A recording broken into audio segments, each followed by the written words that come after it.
준비하신 말씀은 히브리서 12장 2절 말씀입니다. 히브리서 12장 2절 말씀을 다 같이 봉독하겠습니다. 믿음의 주여 또 온전하게 하시는 이인 예수를 바라보자. 그는 그 앞에 있는 기쁨을 위하여 십자가를 참으사 부끄러움을 개의치 아니하시더니 하나님 보좌 우편에 앉으셨느니라. 아멘.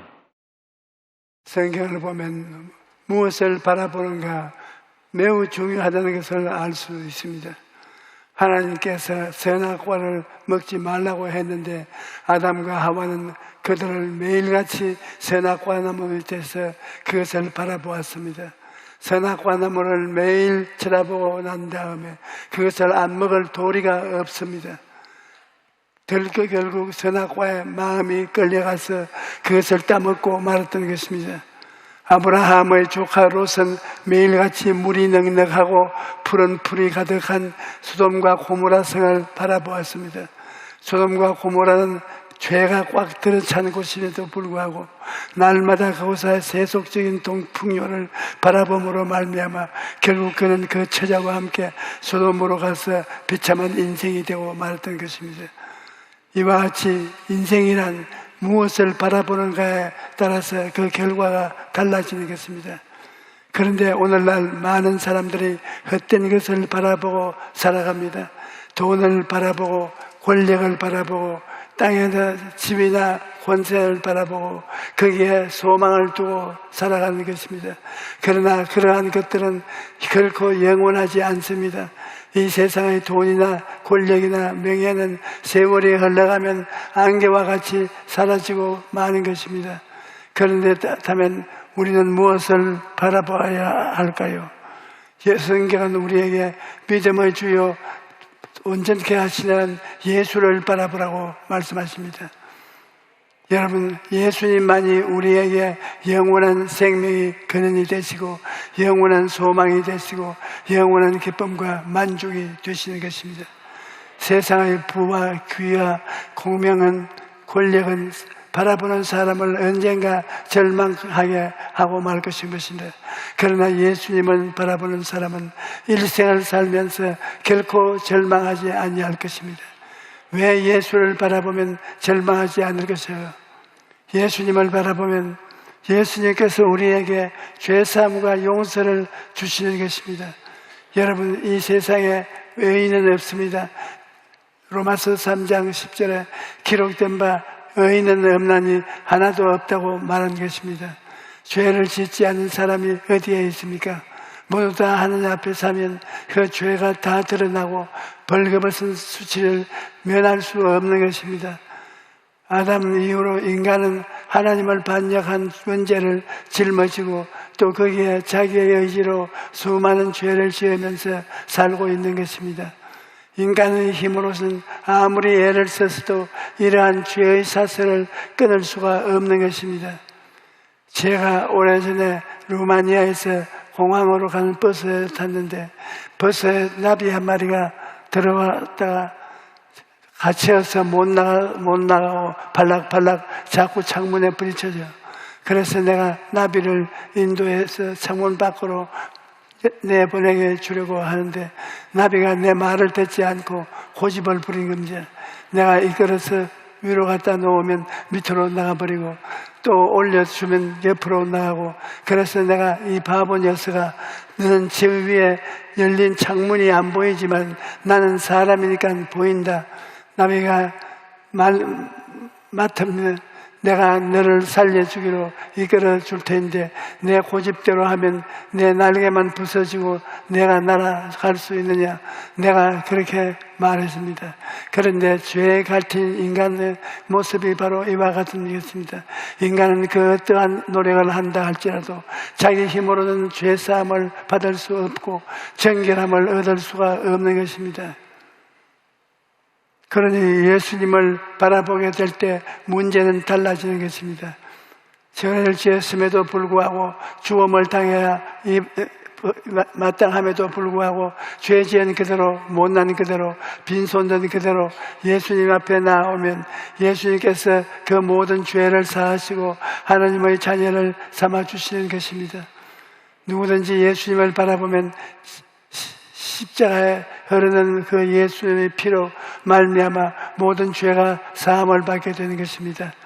주님께서 우리의 죄를 다 청산하시고 우리를 이롭다 하시고 선언해 주시는 것입니다.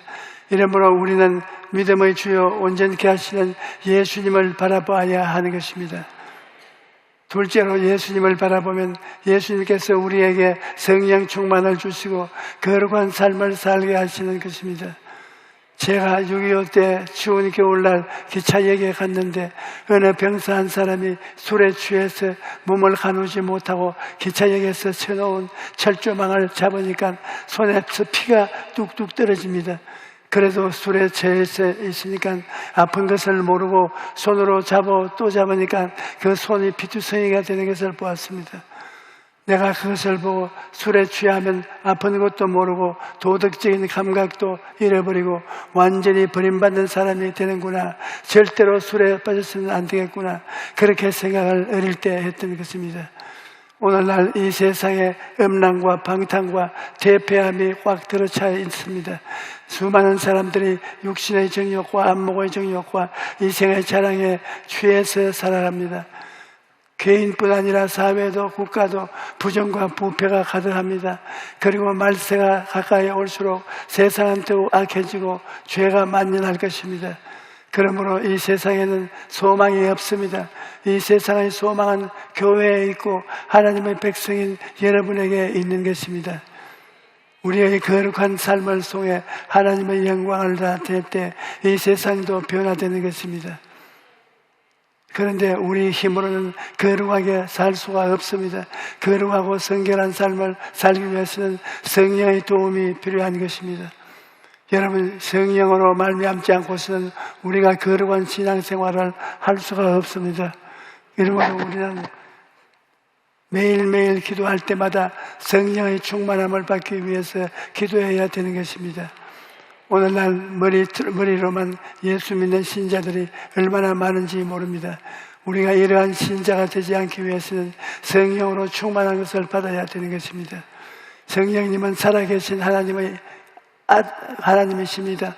살아계신 인격적인 하나님이 여러분 속에 계셔서 주야로 여러분을 깨끗하게 하시고 거룩하게 하시고 그리스도의 형상을 담게 하려 역사하고 계신 것입니다.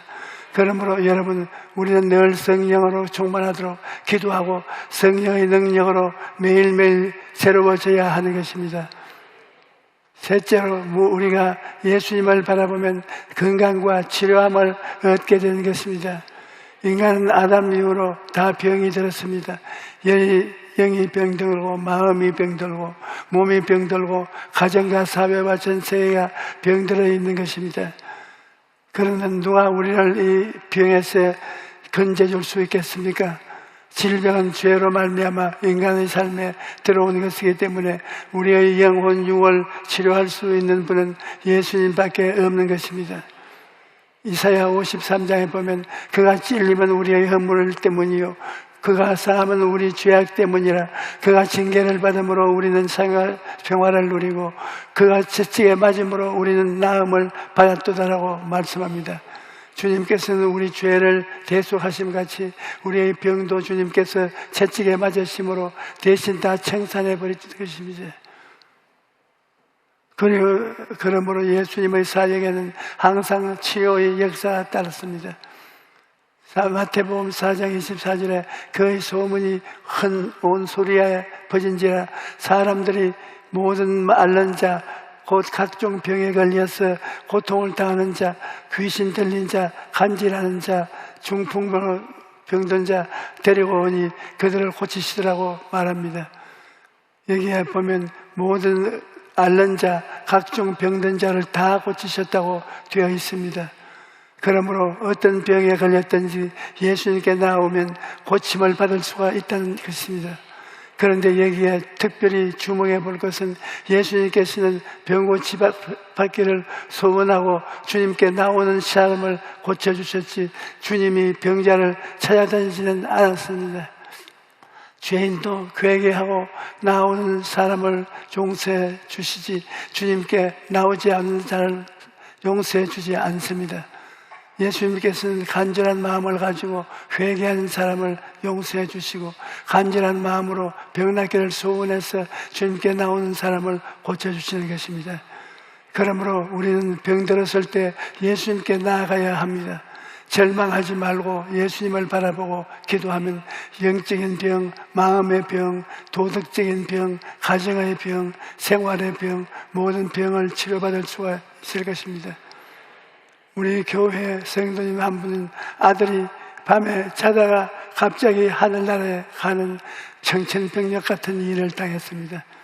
그렇게 아들을 보내고 나니 몇 달 동안 몸도 마음도 병이 들어서 시름시름 앓게 되었습니다. 원래 이분은 어릴 때 알았던 폐결핵 때문에 평소에도 숨이 차서 잘 걷지도 못하는데 갑자기 아들을 잃은 충격으로 인해서 심장에 합병증이 온 것입니다. 그 남편도 아들을 잃은 슬픔 때문에 술을 마시고 방탕한 생활을 하니까 이분들이 그만 살고 싶지 않아서 병원에도 안 가고 집에 누워만 있었던 것입니다. 그걸 보고 친정어머니가 안 되겠다 싶어서 병원에 데려갔는데 의사가 보호자를 급히 불러서 하는 말이 심장에 합병증이 와서 위험한 상태라 당장 수술을 해야 한다는 것입니다. 수술비가 5천만 원 드는데 수술을 한다 해도 살 수 있는 확률이 낮았습니다. 그래서 이분이 그냥 일주일 먹을 약만 받아 나와서 하나님 수술비도 없고 치료할 돈도 없으니 이 약으로 치료해 주세요. 아니면 그냥 아들이 있는 천국으로 가게 해 주세요. 그렇게 기도를 했다는 것입니다. 그런데 그 친정어머님이 설득을 해서 21일 동안 작전 기도를 시작한 것입니다. 그런데 어느 날 기도부에서 다녀와 잠을 자는데 꿈속에서 재가 나타나서 기도해 주시면서 신문한 꾸러미를 주었다는 것입니다. 그래서 전도하라는 뜻으로 알고 그때부터 우리 교회 전도지를 가지고 전도를 시작했는데 놀랍게도 3일 동안 전혀 힘을 들지가 않았던 것입니다. 원래 이분은 심장과 폐가 나빠서 조금만 움직여도 숨이 차서 허헉대고 평생 오르막길을 다니지 못하고 앉아만 있어도 천식 환자처럼 숨쉬기 힘들었던 사람인데 3일 내내 전도를 하고 돌아다니는데도 조금도 숨이 차지 않았던 것입니다. 그렇게 21일 작전 기도를 마친 후에 병원에 가서 검사를 했는데 의사가 너무나 놀라면서 수술하지 않아도 되니까 열심히 하나님을 믿으며 잘 믿고 살으라고 그렇게 했습니다.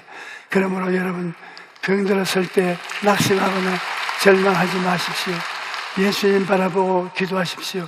예수님은 어제나 오늘나 영원토록 동일하신 것입니다. 오늘날 또 예수님께 나아가면 주님께서 여러분을 치료해 주시는 것입니다. 넷째로 고난을 당했을 때 우리는 예수님을 바라봐야 되는 것입니다. 모든 사람들은 자기의 생애 속에 모든 것이 형통하게 되기를 원합니다. 자기가 살아가는 길이 멸망하게 되기를 원하는 사람은 이 세상에 한 사람도 없습니다. 그러나 참된 형통은 형통의 근원을 제시는 만군의 야훼 하나님께 있다는 사실을 인정하고 아는 사람들은 별로 많지 않습니다. 여러분, 하나님께서 첫사람 아담을 지었을 때 아담은 모든 생활에 완전히 형통했습니다. 왜냐하면 그는 하나님을 섬기고 하나님 중심으로 살고 하나님을 의지하고 살았기 때문에 은혜가 임하여서 만사에 형통하게 만들어준 것입니다. 그러나 그가 하나님을 반역하고 하나님의 은혜를 던져버리고 인간의 힘으로 살고 인본주의를 살겠다고 할 때 그때부터 형통의 길은 떠나가 버리고 말았습니다. 그 다음부터는 피땀을 흘려야 진땀을 흘려야 되고 고생과 눈물로 인생을 살게 된 것입니다. 그러므로 우리는 항상 예수님을 바라보고 예수님을 중심으로 살아야 되는 것입니다. 다윗은 구약성의 가장 형통한 왕이었는데 다윗은 고백하기를 야훼가 나의 목자시니 내가 부족함이 없다고 했던 것입니다. 다윗은 야훼 하나님을 온전히 자기의 삶의 중심으로 삼고 자기의 목자로 삼았기 때문에 하나님이 그와 함께 하셔서 다윗의 생애 속에 형통이 충만했던 것입니다. 여러분, 야훼 하나님은 창조주이신 것입니다. 창조주 하나님은 온 우주 만물을 지으셨습니다. 이 하나님께서 목자가 되었으니 그 하나님의 양무리들이 형통할 수밖에 없는 것입니다. 여러분, 목자는 양을 정성껏 돌아봅니다. 아침 일찍 일어나서 양들을 데리고 푸른 풀밭을 찾아서 났습니다. 양들은 푸른 풀밭에 뉘어놓고 풀을 뜯게 하고 난 다음에 그런 양무리들에서 조금도 눈을 떼지 않습니다. 약한 짐승들이 와서 양무리들을 해칠까봐 지팡이와 막대기를 들고 양들을 눈동자같이 지키는 것입니다. 그리고 오후가 되면 양무리들에게 물을 마시게 하고 다시 우리로 안전하게 인도해 오는 것입니다. 그런데 예수님께서 나는 선한 목자라, 선한 목자는 양들을 위하여 목숨을 버린다고 말씀하셨습니다. 예수님께서는 자기 목숨을 버리기까지 우리를 돌보고 계신 것입니다. 그러므로 우리가 만일 예수님을 진실로 목자로 모셨으면 우리는 예수님께 절대로 순종하고 시간과 노력과 물질을 들여 헌신하며 오직 예수님 중심으로 살아야 하는 것입니다. 그러면 하나님께서 반드시 우리를 형통의 길로 이끌어 주실 것입니다. 또 예수님께서는 우리에게 부활과 영생천국을 주시는 것입니다. 제가 신학교에 입학하기 전에 유명한 의사 선생님을 도와서 병원에서 일한 적이 있었습니다. 그때 어떤 사람이 배에 복수가 차서 마치 만삭이 된 부인과 같은 몸을 이끌고 병원을 찾아왔습니다. 그는 김해에서 이름 있는 가문의 의사였는데 재산도 꽤 많이 있었습니다. 환자를 진찰한 다음 의사 선생님이 말하기를 선생님의 병명은 간암입니다. 그런데 말기라서 손을 쓸 수가 없습니다. 가산을 정리하고 가족들에게 유언을 할 것이 있으시면 유언하시는 것이 좋겠습니다. 그러자 그 사람이 얼굴이 창백해지더니 몸을 부들부들 떨면서 말합니다. 선생님, 전 재산을 모두 드릴 테니 1년만 생명을 연장시켜 주십시오. 의사 선생님이 방법이 없다고 말한데도 제발 살려달라고 계속 애원하는 것을 보았습니다. 죽음을 맞이한 사람의 처절한 몸부림이 지금도 제 기억에 생생히 한 것입니다. 여러분, 많은 사람들이 나에게는 죽음이 다가오지 않겠지 그렇게 생각하고 열심히 살아갑니다. 그러나 죽을 때에 대해서 생각하지 않는다고 해도 죽음의 그림자가 우리에게 다가오지 않는다면 그렇지 않습니다. 며칠 사냥꾼에게 쫓기는 타조가 다급하니까 모래 속에 머리를 박고서 사냥꾼이 눈에 안 보이니까 잡힐 염려가 없다고 생각하는 것과 조금도 다름이 없습니다. 사람들은 죽음으로 외면함으로써 죽음의 문제를 해결할 것이 없는 것처럼 살아가고 있는 것입니다. 그러나 이 세상 그 누구도 죽음을 피해갈 수가 없습니다. 성경은 말하기를 한 번 죽는 것은 사람에게 정해진 것이요 그 후에는 심판이 있으리라고 말합니다. 불신자에게 죽음은 인생의 끝을 의미합니다. 모든 삶의 종결이요 그 후에는 하나님이 무서운 심판이 기다리고 있는 것입니다. 이러므로 불신자에게 죽음은 궁극적인 공포요 슬픔이요 절망인 것입니다. 예수님을 믿지 않는 사람은 권세와 명예, 부귀와 영화 같은 이 세상에 쓰여질 것을 바라보고 살다가 마지막 세상을 떠날 때 영원한 멸망의 길로 가게 된다고 말씀하고 계십니다. 그러니 예수님 믿는 사람은 그렇지 않습니다. 예수 믿는 사람에게는 죽음이 멸망이 아니라 소망인 것입니다. 예수님은 안 믿는 사람에게는 죽음이 처절한 절망이지만 예수 믿음을 갖는 우리에게는 죽음이 시작이요 영광인 것입니다. 왜냐?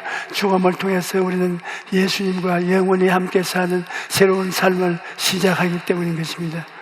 그래서 사도 바울은 우리가 담대하여 원하는 바는 차라리 몸을 떠나 주와 함께 있는 것이라고 말한 것입니다.